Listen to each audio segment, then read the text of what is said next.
جی بات چل رہی تھی کلو عام وانتم بخیر. بخیر کی جو تشریح ہے نا، یہ علماء عالم فاضلی بتلا سکتے ہیں.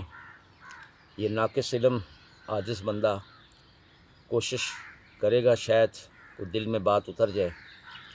اللہم انی اسألک قلبا سلیما و نفسا مطمئنہ. دیکھیں پیاری پیاری دعائیں، مختصر سی دعائیں ہیں. اللہ والوں نے، صحابہ نے ان پر محنت کی ہے، تو محنت تو ان کی ہے، قبولیت کے درجات تو وہ لے گئے ہیں. نبی پاک صلی اللہ علیہ وسلم قبول کر کے ان دعاؤں کو اللہ کے خزانے میں جمع کرا دی ہیں. قبول ہی قبول ہے، ہم نے صرف پڑھنا ہے. ہم تک پہنچی ہیں صحابہ کے ذریعے، تابعین کے ذریعے، تبع تابعین کے ذریعے، یعنی اللہ والوں کے ذریعے، بزرگوں کے ذریعے، اماموں کے ذریعے. تو خدا را تھوڑا سا اس سلسلے کے ساتھ بندھ جائیں. اللہم انی اسألک قلبا سلیما و نفسا مطمئنہ. اے اللہ میں تجھ سے پاکیزہ دل اور مطمئن نفس مانگتا ہوں. دیکھیں یہ دنیا میں اگر کسی نے کر لیا نا، پاکیزہ دل کر لیا، قلب سلیم کر لیا اور نفس مطمئنہ کو حاصل کر لیا، تو اس کی دنیا بھی جنت، قبر بھی جنت، آخرت بھی جنت. اس کے لیے کیا ہے؟ اس کے لیے پلسرات کیا ہے؟ اس کے لیے کچھ نہیں. پھر اللہ اس کو چن لیتے ہیں اپنی مرضی سے. تو ہجری سال جو ہے ہمیں حضرت محمد مصطفیٰ صلی اللہ علیہ وآلہ وسلم خاتم النبیین کی ہجرت کی یاد دلاتا ہے. ہجرت صرف جگہ کے بدلنے کا نام نہیں ہے، بلکہ گناہوں سے اطاعت کی طرف ہجرت کرنا، غفلت سے ذکر کی طرف ہجرت کرنا، نفرت سے محبت کی طرف ہجرت کرنا، ظلم سے عدل کی طرف ہجرت کرنا، دنیا پرستی سے اللہ کی رضا کی طرف ہجرت کرنا.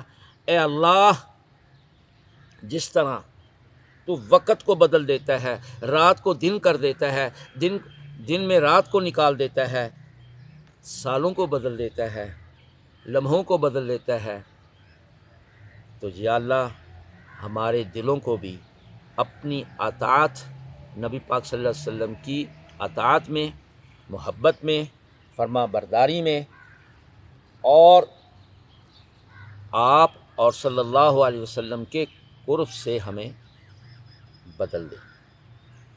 اللہم ثبت قلبی علی دینک، اللہم ثبت قلبی علی اطاعتک.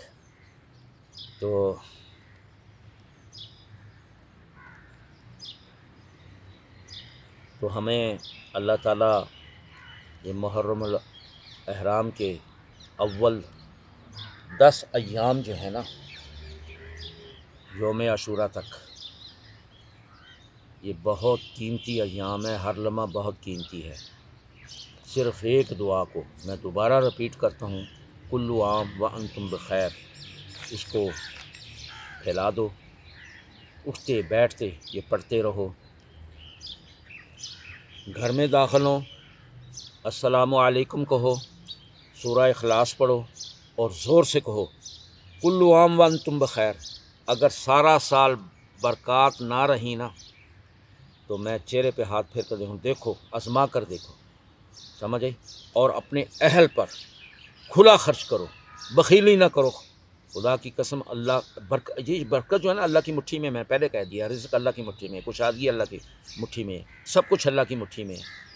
تو اللہ خوش ہوتی ہیں. تھوڑی تھوڑی ادائیں کرو نا، اپنے اہل کے ساتھ خرچ کرو، اپنے بچوں کے ساتھ. سب سے بہترین صدقہ ہے. آتا ہوں میں اس پہ آگے. تو ہر لمحہ ہمارا حال کا اور مستقبل کا خیر و برکت والا ہو جائے، ایمان والا ہو جائے، صحت و تندرستی والا ہو جائے، اور خاتمہ ایمان پر ہو جائے، حسن خاتمہ. اور کیا چاہیے ہمیں؟ قرآن ہمیں بتلا رہا ہے. دیکھیں جو ڈبکیاں لگاتا ہے نا، جو غوطے لگاتا ہے، اس کو ہر بات کا پتہ ہے، لیکن بعض کو اللہ توفیق دے دیتے ہیں، آگے بات کو بلغوا انی ولو آیا کا مصداق بنا دیتے ہیں. بعض خاموش رہ جاتے ہیں، وہ اپنا علم سینوں میں قبر میں لے جاتے ہیں. تو قرآن ہمیں بتا رہا ہے سب سے بڑی خیر اللہ کی ہدایت اور رضامندی ہے۔ ورضوانہ من اللہ اکبر، اور اللہ کی رضا سب سے بڑی نعمت ہے۔ تو کیا جاتا ہے اگر کسی کو ہم کہہ دیں گے اللہ راضی ہوں، اللہ راضی ہوں، کیا ہے ہمارا جاتا کیا ہے؟ او بھائی، آپ نے اس کو کہا اللہ راضی ہوں، اللہ آپ سے راضی ہو جائیں گے، کر کے دیکھو۔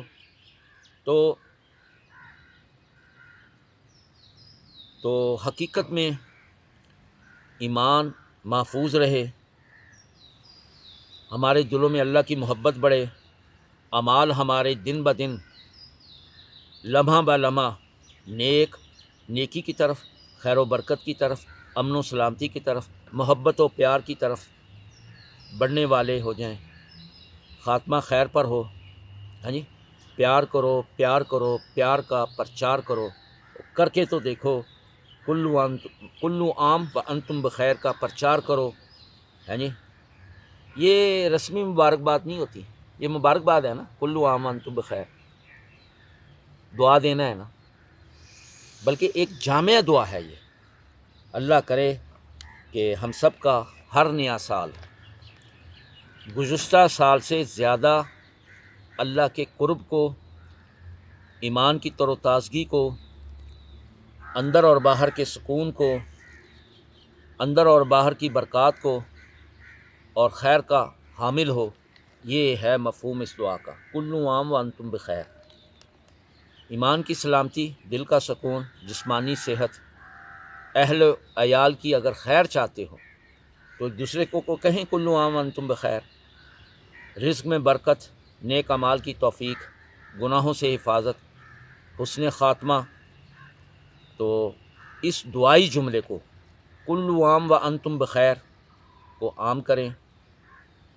من وسع علی عیالہ یوم عاشورہ وسع اللہ علیہ سائر سنتہ، جو شخص یوم عاشورہ میں اپنے اہل و عیال پر فراخی کرے، کھلا پیسہ خرچ کرے، اللہ تعالیٰ پورا سال اس پر فراخی فرماتے ہیں۔ بہترین صدقہ اپنے اہل و عیال پر خرچ کرنا ہے۔ وما انفقتم من شیء فہو یخلفہ، تم جو کچھ بھی اللہ کے راستے میں خرچ کرتے ہو اللہ اس کا بدل عطا فرماتا ہے۔ سورہ سبا 39۔ دیکھیں اللہ گارنٹی بھی دے رہے ہیں کہ جو کوئی بھی تم میں سے اللہ کی راہ میں خرچ کرتا ہے اللہ اس کا نعم البدل عطا فرماتے ہیں۔ اب اس آیت میں غور کر کے دیکھیں، ٹائم نہیں ہے، علماء سے، مفتیوں سے پوچھیں، اس کی تفسیر، اس کے بطون میں جائیں، اس آیت کے بطن میں جائیں، دیکھیں پھر اپنے اہل پر خوش دلی سے خرچ کرنا ہمیں بخیلی سے روکتا ہے۔ اصل برکت اللہ ہی کے ہاتھ میں ہے۔ اللہ کہتے ہیں نا، تبارک الذی بیدہ الملک وہو علی کل شیء قدیر۔ تو مال چاہتے ہو، صحت چاہتے ہو، سکون چاہتے ہو، ایمان چاہتے ہو، اہل خانہ کی خیر چاہتے ہو تو صدقہ خیرات کرو نا۔ وہ بھائی اللہ ہی کے دیے ہوئے مال سے ہم نے خرچ کرنا ہے۔ سورہ بقرہ کی پہلی آیت میں کیا کہتے ہیں اللہ؟ کہ میرے دیے ہوئے مال سے خرچ کرو۔ مال ہم کہاں سے لے کے آئیں؟ پیچھے سے لے کے آئیں؟ آسمان سے لے کے آئیں؟ زمین سے لے کے آئیں؟ کہاں سے لے کے آئیں؟ اللہ دیتے ہیں۔ اللہ جس کو چاہیں جتنا مرضی مال دے دیں، تو اللہ کے دیے ہوئے مال سے ہم نے خرچ کرنا ہے۔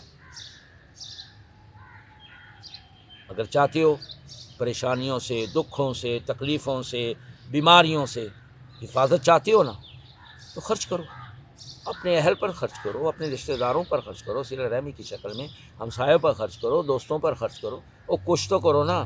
ایسے کرنے سے کیا ہوگا؟ کچھ نہیں۔ مٹھی سخت، دل سخت، دل سخت، مٹھی سخت، ملے گا کیا؟ چھوڑ کے جانا ہے تو پھر۔ لیکن اللہ پھر تنبیہ بھی فرما رہے ہیں، کلوا واشربوا ولا تسرفوا۔ اخراجات میں جو اعتدال ہے نا، کھاؤ پیو لیکن اسراف نہیں، اعتدال۔ شکر کے جذبے کو بڑھاؤ. لئن شکرتم لازیدنکم. صبر، شکر، یہ بہت بڑی نعمتیں ہیں. ہاں اس میں اللہ نے صبر شکر میں بہت کچھ رکھا ہے. تکلیف کے اندر راحت رکھی ہے. کیوں؟ ان مع العسر یسرا، ان مع العسر یسرا. ہر مشکل کے بعد آسانی. خود اللہ بتا رہے ہیں کہ مشکل میں میں نے آسانی کو رکھ دیا. بیماری میں میں نے گناہوں کی دھلائی رکھ دی. اللہ دھو ڈالتے ہیں. اس لیے گھروں میں یہ بڑے احترام والے دن ہیں. گھروں میں محبت کو بڑھاؤ. اللہ کی رحمت اور محبت کو اب پکڑو. آسمان سے یہ 3 بجے اٹھ کے دیکھیں، بہت کچھ نازل ہو رہا ہے. جو مانگو ملتا ہے، جو مانگو ملتا ہے. اللہ کے خزانے بھرے ہوئے ہیں. اللہ کے وہ خزانے ہیں جو دینے سے کم ہوتے ہی نہیں. نہ ہمیں شرمندگی ہوتی ہے. دنیا سے مانگیں گے شرمندہ کرتی ہے، غلام بنا لیتی ہے. تو الحمدللہ اللہ سے مانگ کر آپ کبھی بھی شرمندہ نہیں ہوں گے. دنیا سے مانگنا چھوڑ دیں. دنیا کیا دے گی سوائے شرمندگی اور ذلالت کے. جی